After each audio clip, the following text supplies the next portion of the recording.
Okay, today's daf is Yud Tet in Sheqalim. We're going to start at the bottom of Yud Chet Amud Bet with the very last piece of this perek, which we probably could have done yesterday, but we're going to append it to today. So we said Sheqalim Daf that there are 6 boxes. So there are a total of 13 kupot, basically boxes for tzedakah in the Beit HaMikdash that we talked about. You could call them pushkas. Right, they would put money in for various types of offerings, and 6 of them were lindava.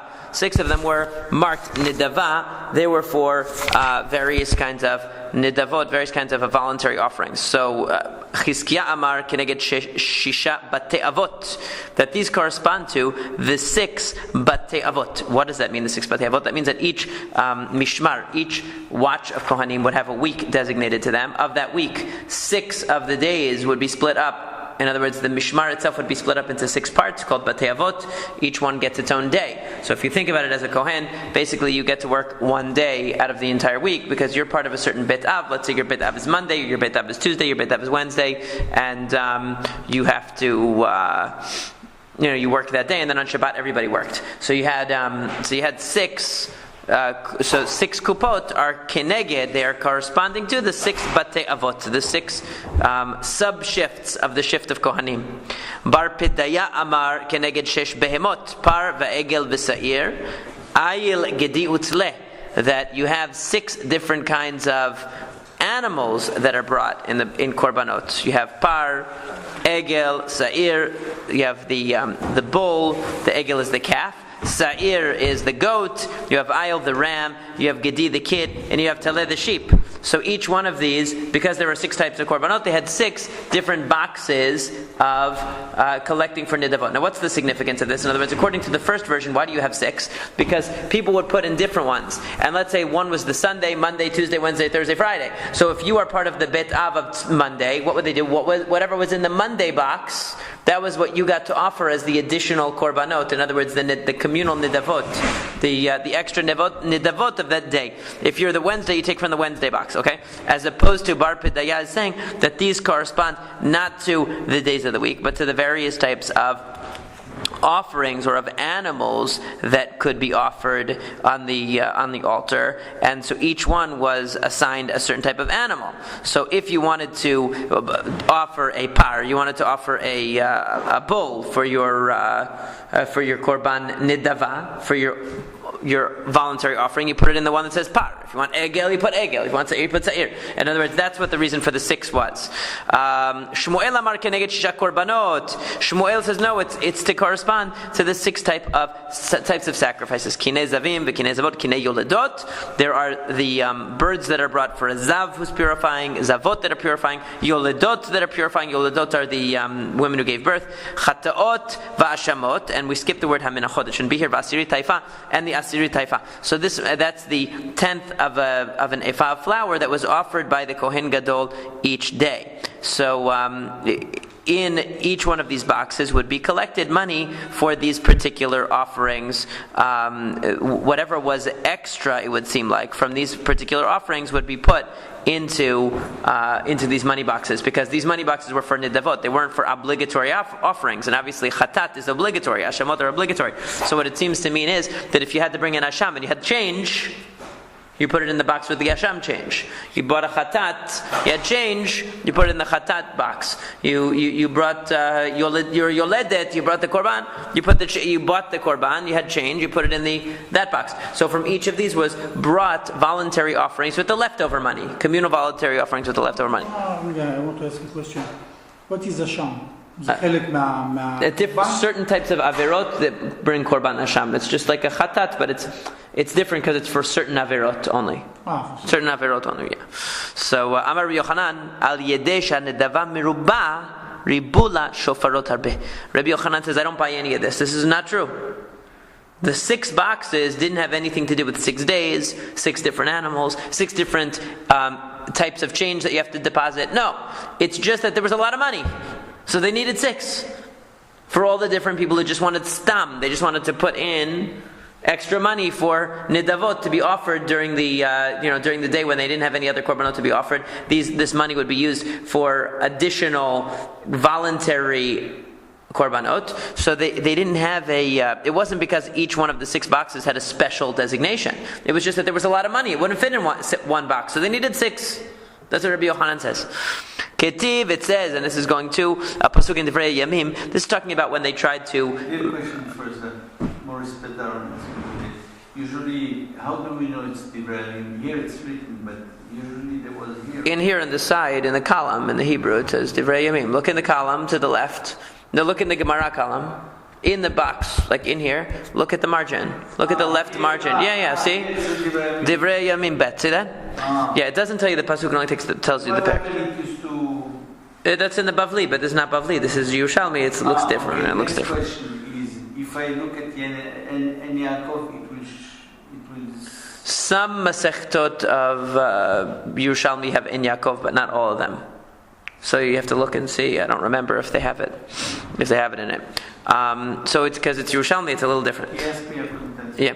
Ketiv uchichalotam heviu lefnei Melech Yehoyada. So Yehoyada was refurbishing the Beit HaMikdash. He was putting it back together. This was in times of Yoshiahu, and so the Beit HaMikdash had been neglected in the previous generation, so now he was coming to reconstitute it and fix it up again.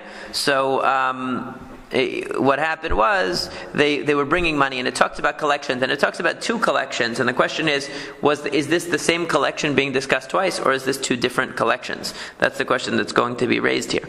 So Ketiv Chalotam Heviu Lefnei Melech Yehoyada. Rabbi Shmuel bar Nachman b'shem Rabbi Yonatan Amar Shtei Nedavot Asa. He said there were 2 nedavot because the pasuk has a mention of 2 different boxes that they put. One of them was in the Beit HaMikdash. One of them was outside of the Beit HaMikdash. So it sounds like these were 2 different collections. These were not the same collection. However, we turn to Amud Aleph of Yutet, Tanei Devei Rabbi Yishmael Nedava Achat. According to the Yeshiva of Rabbi Yishmael, this was 1 collection. In other words, there were 2 different spots that you could donate.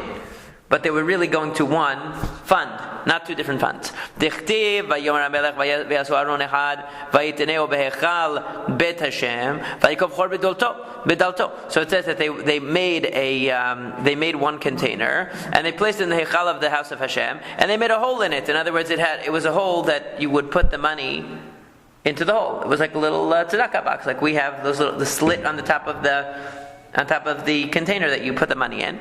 So in the same way, what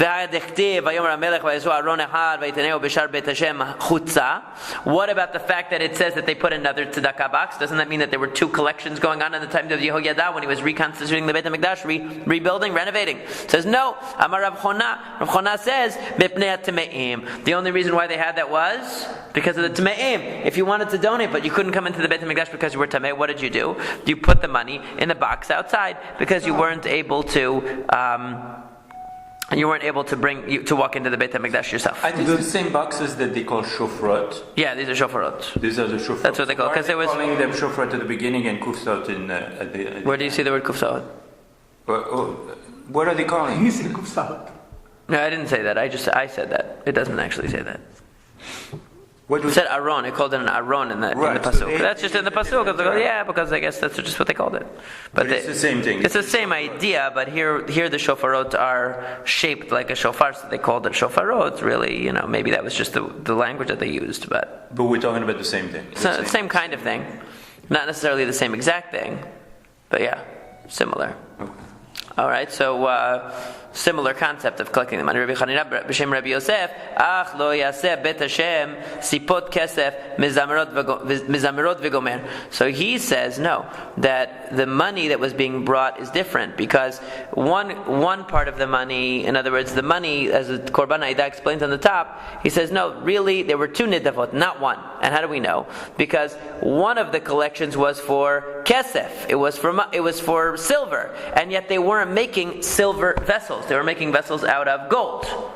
Okay? So obviously these were really 2 collections, says Rabbi Chanina in the name of Rabbi Yosef. One of them was money to pay for the labor, to pay for the korbanot, and so on. And the other one was coins to melt down, or metal to melt down and to make into various items. So really there were two different collections because there were two different destinations of the money. One thing was to collect money that was actually going to be paying for things. That could be silver. The other one was collecting money that was going to be used for making the vessels. In other words, they were going to melt it down, or they were taking people's metals, they were taking people's items like they did in the Mishkan. In the Mishkan, they took people's gold and they made it into various things. So Hadran alach perek yud gimel shofarot, Hadran alach perek yud gimel shofarot, Hadran alach perek yud gimel shofarot. We're done with the chapter of the 13 shofarot. And now the new Mishnah, which is called in Yerushalmi Halacha, Ma'ot shenimtu ben Sheqalim Daf. Now that was the name of the perek, Yud Gimel Shofarot. Shlosh. So Yud Gimel, So the new perek starts out and discusses actually halachot that are actually pertinent beyond the Beit HaMikdash. Halachot of sfekot. Dinei sfekot. What is dinei sfekot? You find money in between two boxes. Which one do you assume it came from?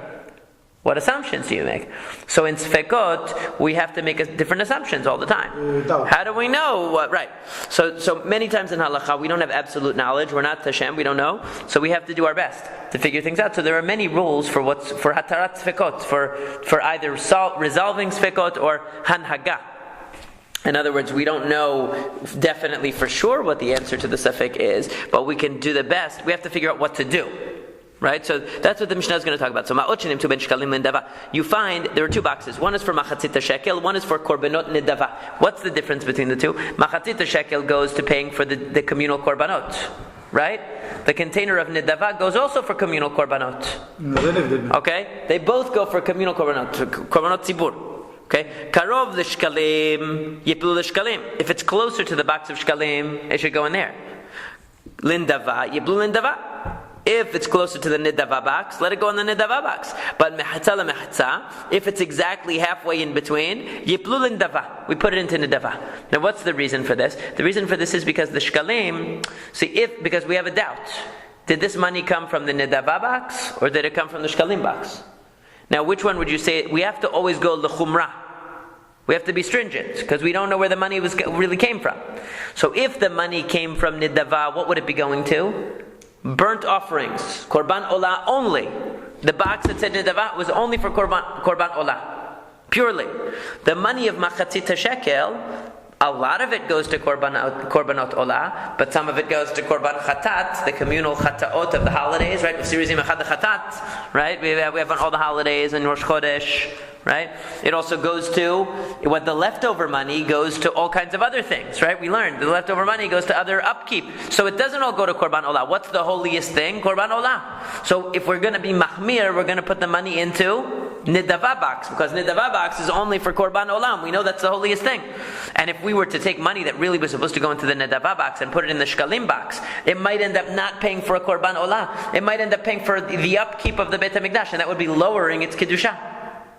Okay? So therefore we have to put it in the dava box. Ben etzim la livona. If you find something in between the wood and the livona, the two boxes, one was for contributing livona, contributing frankincense, the type of spice that was burnt. The other is for contributing wood. Karov laitzim yiplu livona. So if it's closer to one box than the other, you put it in the box it's closest to. But mechetza la mechetza, if it's in the middle, yiplu livona, then you put it into livona. You put it into the box that's marked livona, the box that is marked for the frankincense. Now, what's the reason we're gonna the reason the Gemara is gonna talk a little bit about it? But the basic reason is because livona is more properly a korban. It's completely burnt, right? It's going to be burnt on the mizbeach, and it's not going to be used for anything else. So even though the etzim are also burnt, they're not burnt as a korban. So we don't want the money that was supposed to be purchasing a korban to purchase the wood for the altar, which is more of a necessity of the korban, but it's not a korban itself. So since we have to be stringent, it's got to go with the more stringent option. Ben kinin legozele olah. There were two boxes for birds. One was kinim, one was gozele olah. Karov lakinin yiplu lakinin. Karov legozle olah yiplu legozle olah. So if it's closer to one box than the other, we put it in that box. But mechetza lemechetza yiplu legozle olah. But if it was in the middle, exactly in the middle, and we can't tell the difference, what do we put it for? We put it for the gozle olah. Why? Because the kinim, according to the chachamim, we learned there was a machloket in the previous mishnah. But according to the chachamim, which this mishnah is following, the kinim box would buy chataot and olot. If you put your money in the box that said kinim, they would take half the money from there to buy korban chatat, half the money to buy olah. But if you put it in gozele olah, it goes 100% to olah. So what's the problem? If it's in the middle and we don't know which one it came from, and I take the money and I put it into kinim, half the money is going to end up going to a korban chatat, half the money is going to end up going to korban olah. But if the money was really from gozele olah, it was supposed to all be for olah, and olah is higher. So I lowered the money because I used part of the money for chatat. Can't do that. Put it on gozele olah. Right, so I have to put it gozele olah, I have to put it completely into the olah. It's interesting that they're going by what's closer, because when money falls, It could fall away from it. It's true. generally falls further away. But the apple doesn't fall far from the tree, but the money does. Yeah, but if they're very close to each other, it's like it doesn't make sense that it's the one. It's probably one away from it. Exactly. But I think maybe they're thinking that the person meant to drop it in and it dropped it next to it, not that it fell out. But still, once you drop In other words, they went to drop it into the box and it just fell into the side of the box or something like that. Maybe that's what they're... Not that it fell out of the box. Ben chulin, the maser sheni, you have two boxes. One is for chulin, one is maser sheni. Chulin is just regular food. Maser sheni is what has to be in Yerushalayim, or it has to be redeemed, right? So it's one of these. So karov the chulin, yiplu the chulin. If it's closer to chulin, it's chulin. The maser sheni, yiplu the maser sheni. Again, same concept. Mechatza le mechatza yiplu the maser sheni. And obviously, if you have a choice between it being chulin and maser sheni has kedusha. You have to assume it's maser sheni. Maser sheni money that was supposed to be used for something related to maser sheni. It says that when it's closer to one than the other, we're mekel, we go with the lenient. But when it is in the middle, we have to be machmir. That's the general rule. Safek deoraita lechumra. Okay, now when it's closer to one than the other, we say it's not a safek shakul. It's not an exactly even safek. It leans towards one, so we go with that. But so there's some what we call raglayim ladavar. There's some basis for thinking it belongs in one more than the other. It's not a full safek. But when it's a full safek, it's exactly in the middle. Then we have to say whichever one is the more machmir option. The Gemara says lo hutzracha dila ben shkalim lakinim. Why does it mention between shkalim and nidava? If you read the list of boxes that we read about in the previous Mishnayot, the shkalim wasn't the one that was next to nidava. Sheqalim was actually one of the first ones, right? Sheqalim, the new ones, old ones, and then you had kinin. The one right after Sheqalim is kinim, the bird korbanot. So why is it telling me that the money's going to fall between Sheqalim and kinim? Those two boxes were not next to each other. In the line it was Sheqalim, new Sheqalim, old Sheqalim, and then the next one in line was kinim, bird korbanot. So if it's going to be in between two, it's going to be in between bird korbanot and shkalim. It's not going to be in between shkalim and nidavot. So what's the answer? Rabbi Avon b'shem Rabbi Pinchas kamin buchliar hayu asuyin. It says that the reason why is because these boxes were actually in a circle. So you know what? Nidava was the last thing on the list. It's also the first thing. Because when you have a circle, right? You start with shkalim, you go around, right, there you go. So whatever's last is going to be first. Whatever's last is next to whatever's first on the other side. It said if it's in the middle, it goes to nidava. It deba'em mimar shemba yiplu l'shiarei lishka. Okay, so there were two reasons given for it. One is that we say, if the money falls in the middle and we take it, if this money was really supposed to be for nidava, really supposed to be for korban olah, and we put it in shekalim, then what might happen? It might end up going to the upkeep of the Bet HaMikdash and not be used to buy korban at all. And that would be lowering its kedusha. And it deba'e memar. And some say the reason is that when you find money in between the two boxes, since we can't identify whose it was and we can't identify what it was, it's similar to the case of the person who died after separating their shkalim. Amar Rabbi Yasa. As it says, Rabbi Yasa said, when I was over there, Shema'it kal Rav Yehuda, I heard Rav Yehuda say, Sha'al Shmuel, he asked Shmuel, Hifrish shiklo vamet, amar le yipilu lindava. Okay, so if somebody separated their machatzit shekel, but before he had a chance to give it to the Beit HaMikdash, he died, yipilu lindava. So what do we say here? The money that you find in between, since we can't identify it, it's like the person who gave it died. So what would happen if the person who gave it actually died? Nidava. So that's another reason to put it into nidava. One is because nidava is more machmir, It's more stringent because it's definitely going to go to a korban. The money that goes in shekalim is not definitely going to go to a korban. That's number one. Number two, the reason is because even if it is a machatzita shekel, even if we were certain it's a machatzita shekel, it's like a machatzita shekel of somebody who died because we don't know how to identify it. So therefore it goes in nidava. Two reasons to go in nidava. Now asiri taifa shelo. So and similarly we have asiri taifa shelo. We have the case of the tenth of an ephah, the Kohen Gadol separates money to purchase his asiri taifa, his daily sacrifice of a tenth of an ephah of flour. Rabbi Yochanan amar yolechem liyama melach. Rabbi Lazar amar yipelul indava. We said that we learned this earlier, that the tenth of the ephah of the Kohen Gadol, if for some reason it becomes obsolete, it was lost and he had to replace it with something else or whatever the case may be, so the leftover money has to be thrown into the Yam HaMelach according to Rabbi Yochanan, and according to Rabbi Lazar, it can go to nidava. Okay. Now and that was in connection with that was connected back to. Nidava is the very important. Yeah, because it's all for korban olah, so it's really the highest one. Okay, so that was connected to the previous statement. Okay, that's not really germane directly to what we're talking about now. Vekashya, but they asked an objection. V'yesh chatat kreva olah. You're telling me that if there's money that falls in between the two boxes for bird korbanot, one of them brings olah and chatat, the other one only brings olah. So we should take that money and put it with the thing that's purely olah. We shouldn't put it with the olah and chatat, because chatat is lower kedusha than olah. We should put it only with olah. So the question is, but wait a second, v'yesh chatat kreva olah. How can you take money for a chatat and put it in an olah? How can you do that? Yeah, that's also wrong. They're distinct. They're distinct. It's not just a matter of degree. Olah is more holy. It's not so simple. Right? It's not more holy, less holy. It's different.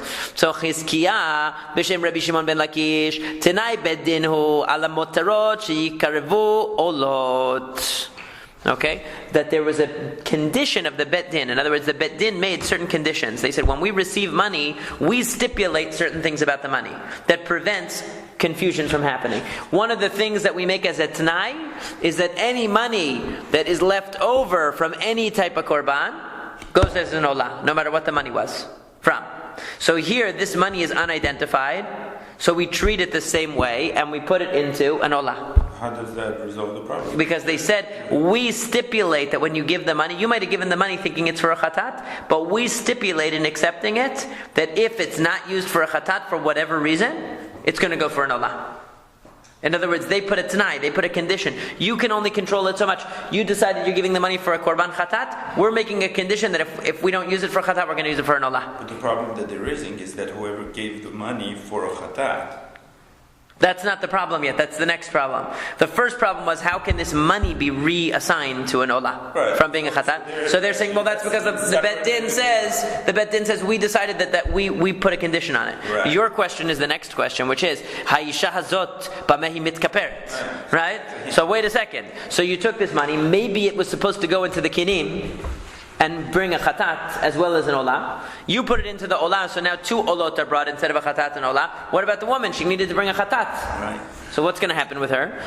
So he answers it again. Rabbi Yitzchak, Tanai Bedinhu, HaMisapek et HaKinin, Hu Misapek et HaPesulot. That there was a general rule, that there was somebody in charge of endowing the fund, okay, for the bird korbanot. So therefore, if something should happen, there's a psul, there's a the person who would provide the birds for the Beit HaMikdash. If there was one of them that was found to be pasul, that was found to be invalid, he would replace it with another one. And similarly, whenever there was a safek, whenever there was a doubt about a coin like this, they would bring an extra chatat just in case. In other words, they would make up for the loss.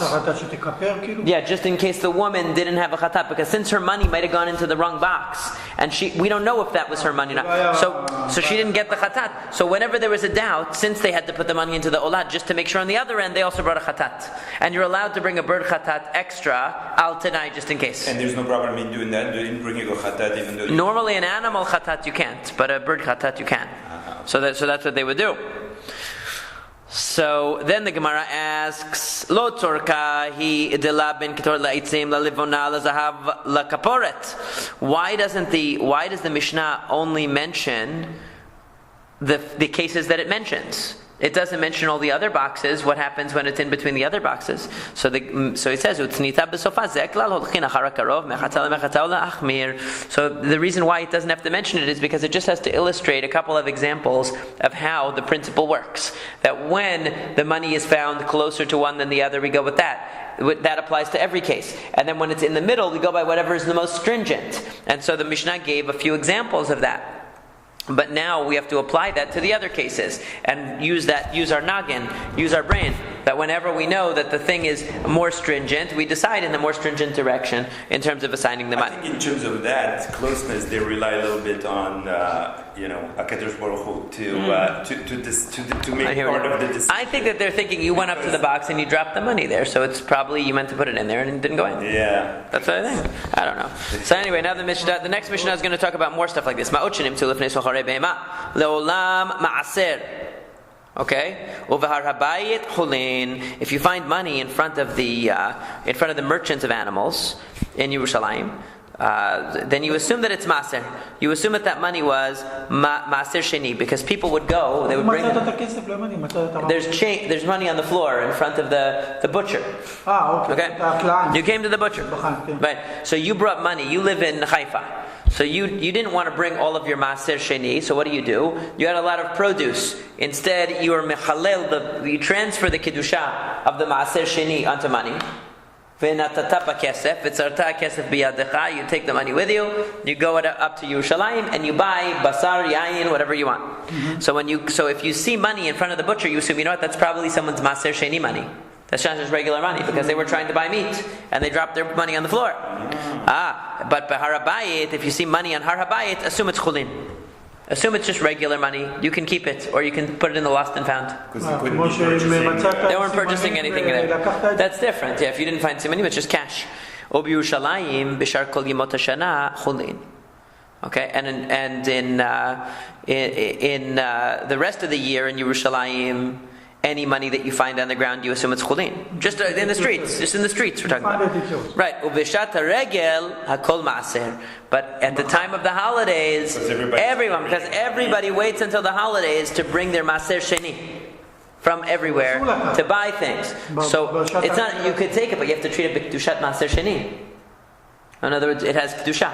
So if you find money in Jerusalem on a weekday, it's just regular money, unless it's right in front of the butcher. Then you assume it's probably somebody who is buying maaser sheni. But if you find money in the streets on the holidays, Chol HaMoed, let's say, everybody was coming to Jerusalem to take all of the money that they save from maaser sheni and buy meat and everything. So you have to assume that any money that you find on the ground is maaser sheni. Now it might be that you can keep the money if there's no way to identify the owner, but you have to treat it like maaser sheni, which means you can only buy things that you're allowed to buy for maaser sheni, and you have to eat them in Yerushalayim. You have to use it like it's maaser sheni, right? So then, basar shenimtza ba'azara. If you find meat sitting around in the Beit HaMikdash, in the courtyard of the Beit HaMikdash, evarim olot. If you see chopped up limbs, it's a korban olah. Korban olah. The hatichot. If you see slices of meat, chataot. That's korban chatat. Why? Because the kohanim eat the korban chatat.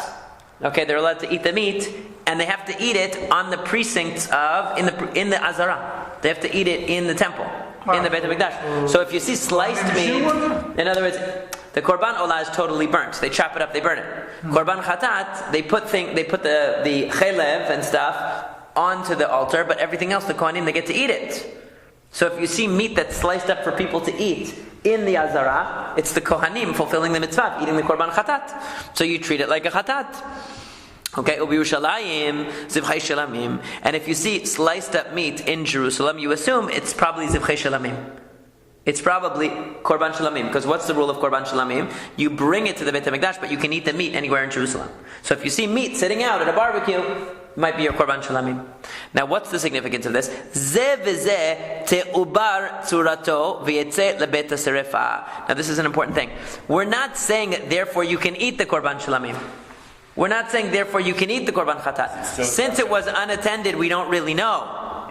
Right? But the point is, we have to assume the strictest interpretation. All right, we assume the strictest interpretation in every case. But only in the offering, not in the... So you can't sit down and say, hey, let's chow down on this korban chatat now. You have to leave it. Tu'ubar tzurato means you have to leave it over until it's past its deadline and burn it. Yeah, you have to... On both ends. Right, so you have to leave it until it's invalid. In other words, you have to leave it the number of days. So for korban shilamim, you'd have to leave it for shenei yamin v'layla echad.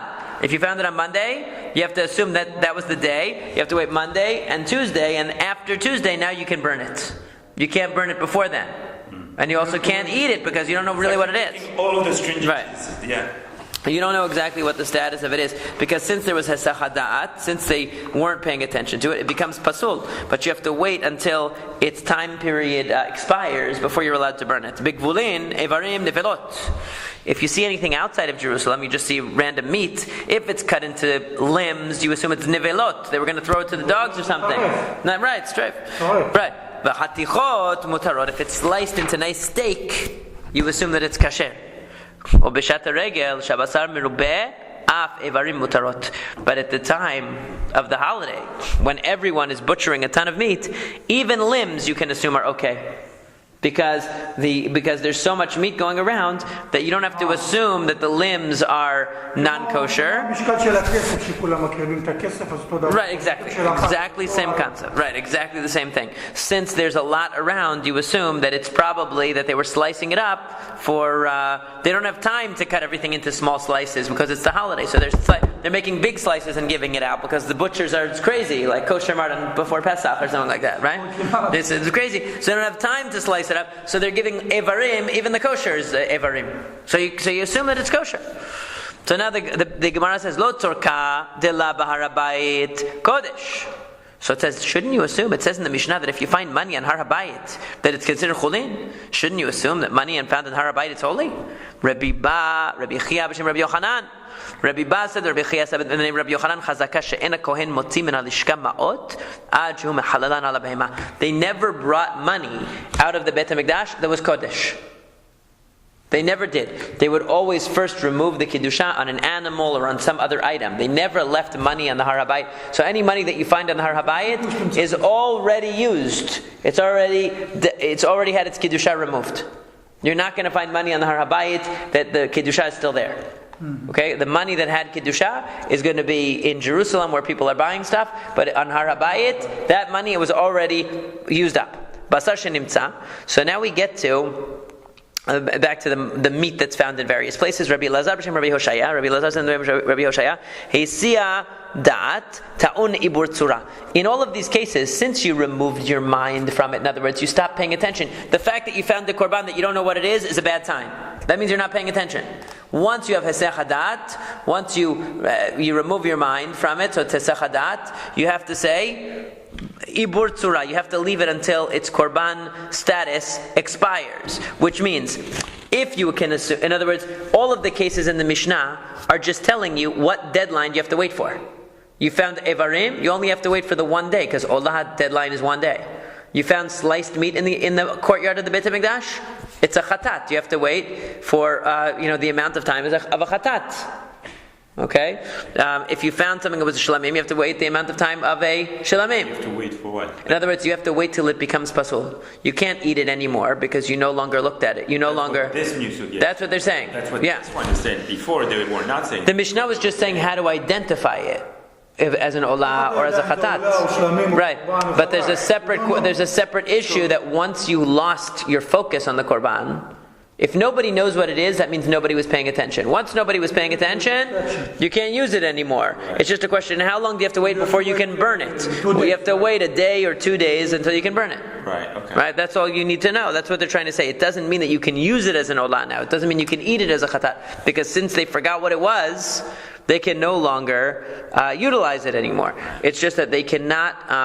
It's just that they have to wait until the time period has expired before they. That's what ibur tzura means. It has to change its form. Amar Rabbi Hoshaya matnitin amara ken teubar tzura tzurato v'yetel beit hasrefa. This is exactly what the Mishnah says. The Mishnah says that you wait until its form changes and then you send it out to be burned. Rabbi Yossi says, Ve'ot le'ochlo, he says, Ve'ot, this is proper because le'ochlo enat yachol, you can't eat it obviously, shema nitkalkel tzurato. Right? Because you don't really know. Once you lose you're no longer paying attention. You're no longer focused on it. So we don't know what happened. Maybe it was left over too long. Maybe it already passed its deadline. Maybe it became tameh. Whatever. There's lots of maybes. Right? You don't really know if you can eat it anymore. And lefum can. So the only thing you can do that's going to make it definite. In other words, if we're dealing here with how, in all of these cases, we're dealing with how can we make a definite situation out of this? Definite good is a lot harder, right? Because as long as you have a question, you have a question. But definite bad, we know what to do, right? We don't want to have limbo, because if you have a korban in limbo, that you can't offer it and you can't do anything, it's just sitting there. So eventually we're going to burn it. So what is the only thing that we know for sure? If it passes a certain amount of time, pasul. So we have to wait till it passes a certain amount of time and burn it. We can't burn it before the deadline. We can't say, well, you know what, this was probably a korban olah, we're going to burn it right now. No, maybe it was a shalamim, you have to wait another day. How can you burn it? In other words, you have to cover all of your bases. So nimtza b'gvulin. Depending on the situation. So nimtza b'gvulin, you find it in the gvulin, outside of Yerushalayim.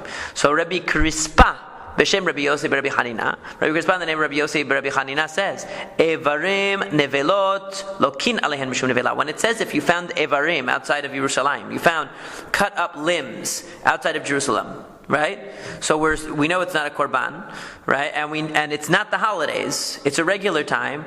Not only are we saying don't eat it because it's probably nevela, lokin mishum nevela, meaning we assume definitely that it's nevela if it was chopped into limbs. Matnitin amraken, and in fact our Mishnah says that evrei nevelot b'chatichot mutarot. It says that the limbs are nevelot and the slices are kosher.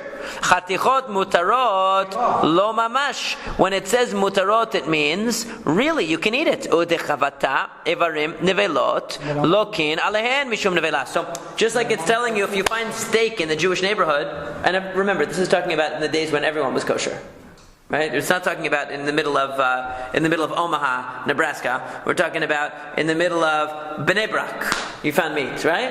In the middle of Bnei Brak, you found meat. If it's cut into Evarim, we assume it's Nivela. So much do we assume it's Nivela that if you eat it, we're going to give you Malkot. We're going to whip you for that. And if you find slices, a nice steak, you can assume it's kosher. That's what he's saying. He's saying it's not just that it's a safek nevela, don't eat the limbs. No, we're saying it's definitely nevela. That's what we're saying. So now we say, Amar Rabbi Crispa b'shem Rabbi Yosef Rabbi Hanina. Rabbi Crispa in the name of Rabbi Yosef says, son of Rabbi Hanina says, now this, im hayu mechorazot mutar. In other words, it says if it was tied together.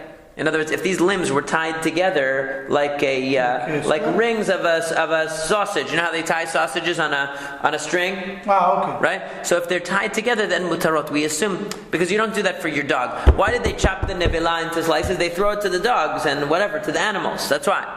Right? But if it's tied on a nice string, it looks like sausages, we assume that it's kosher. Right? That's a different story. Now this is actually right out of Masechet Chulin also, all these discussions here. So Tesha Chanuyot, this is the famous case of the Tesha Chanuyot. Very hard concept to understand in Hilchot Sefekot, basically, when it comes to Sefekot, and it's a big deal in Kashrut. We use all of these laws, and in Masechet Chulin it's a very complicated sugya of the Tesha Chanuyot. So Tesha Chanuyot, what does it say about Tesha Chanuyot? You have 9 stores, Mochrot Besar Nevela. They're treif. These are non-kosher stores. 9 non-kosher butchers. And V'achat Mocheret Basar Shechuta. One of them sells kosher. Nitchalefulo. Now you can't remember which one you went into. You can't remember. Did I go into the right one? I can't remember where I went. Choshesh. Obviously you have to be concerned. But if you find a piece of meat in the street, you can assume. In other words, if you took from one of them and you don't know what it is, so obviously you can't eat it, because 9 out of 10 chance it's not good. But it's still a safek. In other words, we would say, if you ate it, we're not going to give you malkot, because maybe it came from the kosher, we don't know.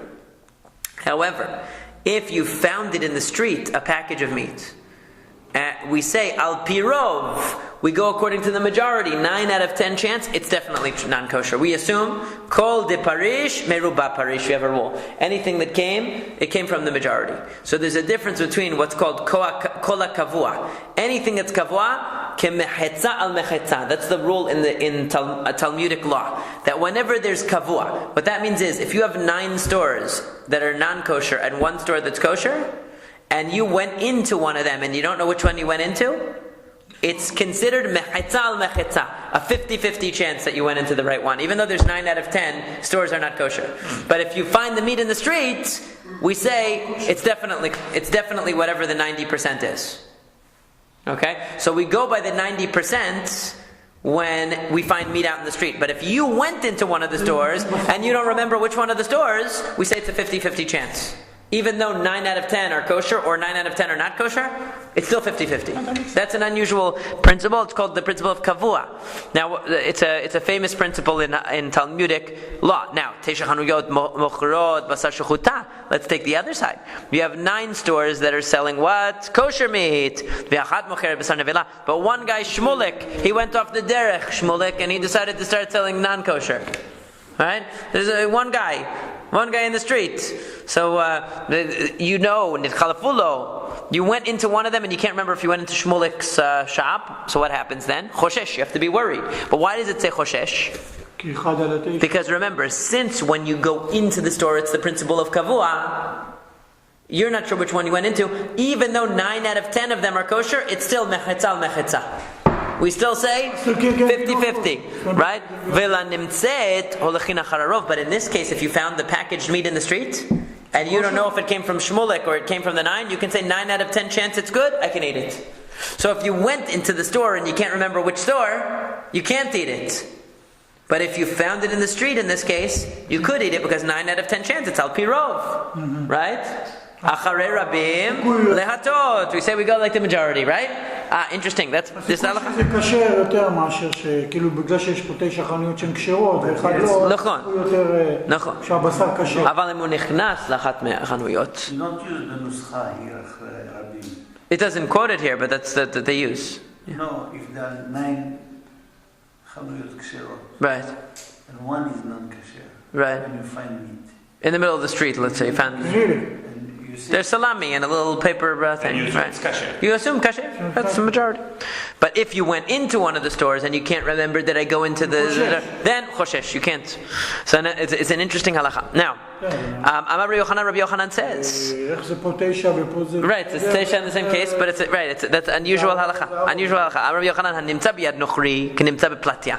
If you find a non-Jew carrying meat, it's like you found it in the street. Meaning, since you yourself didn't go in, we go by when the safek presents itself to you. If the safek is about which store did I go into, then it's going to be called kavua, right? It's always going to be 50-50. But if you see the non-Jew is carrying it, he already went in. It's like finding it in the street. He's carrying a thing of meat. You say, can I have your meat? Okay, you can assume it came from 9 out of 10. It came from the majority. Rabbi Lazar be Rabbi Chagai have a mismach le Rabbi Mana that Rabbi Lazar, the son of Rabbi Chagai, was once walking with Rabbi Mana. He was holding him, and he chamal lechad armai mikatea min susei umapik levara. He saw a certain Aramean who was cutting pieces of his horse and selling it. In other words, he was selling horse meat. Maybe it was live, pretty disgusting. Or maybe it was dead. I don't know. Yeah, it could be. It could be that it was dead. Yeah, but it was. But the point was, he was selling horse meat. How can you say that finding it in the hands of the non-Jew is like finding it in the platya, finding it in the plaza? It's not true because 9 out of 10 places here are kasher. So if you saw this guy selling meat, you're going to think it came from the kasher, right? But really, where did it come from? His horse. We see with my own eyes. So he said to him, Amar le, Ken Amar Yossi, Rabbi. So that Rabbi Yossi said, Rabbi said, Vehen shira'u oto yotze mimikulin shel Yisrael. The only time that we say that meat held by a non-Jew, we assume it came from the majority of stores, is if we saw the non-Jew coming out of the Jewish marketplace. So in the Jewish marketplace, there might be one non-Jewish chanut in the Jewish marketplace.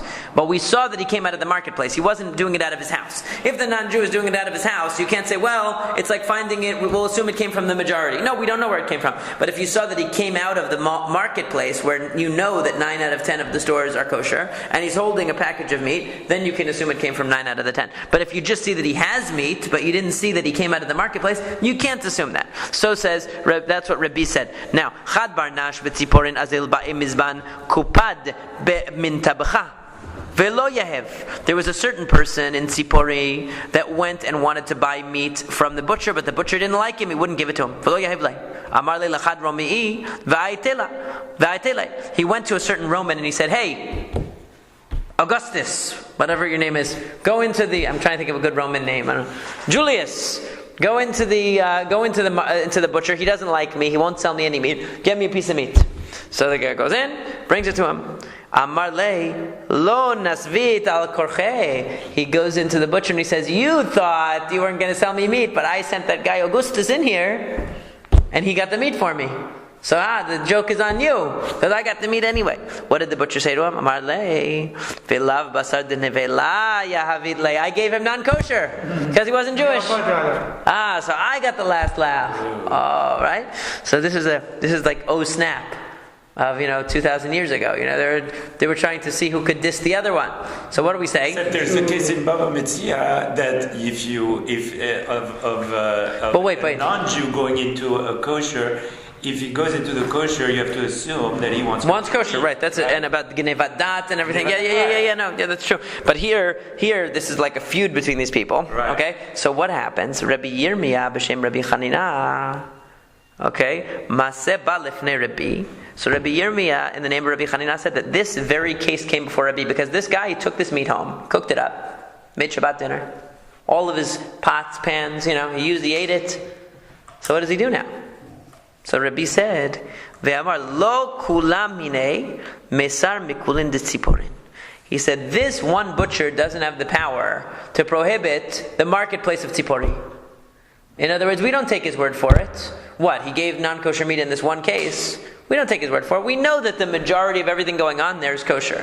And we know that he had a motive here. Yeah, just because he says he gave non-kosher, we don't believe him. We don't take his word for it. He was just saying that because he wanted to cause the guy stress. Because because there was a feud. But he doesn't have the power now that we're going to start doubting the kashrut of all of these stores.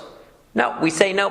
That we still rely on the majority, that what this Roman guy received was the majority of meat, which is kosher meat. And therefore the person who took it doesn't have to be concerned that he ate non-kosher or that he took non-kosher meat.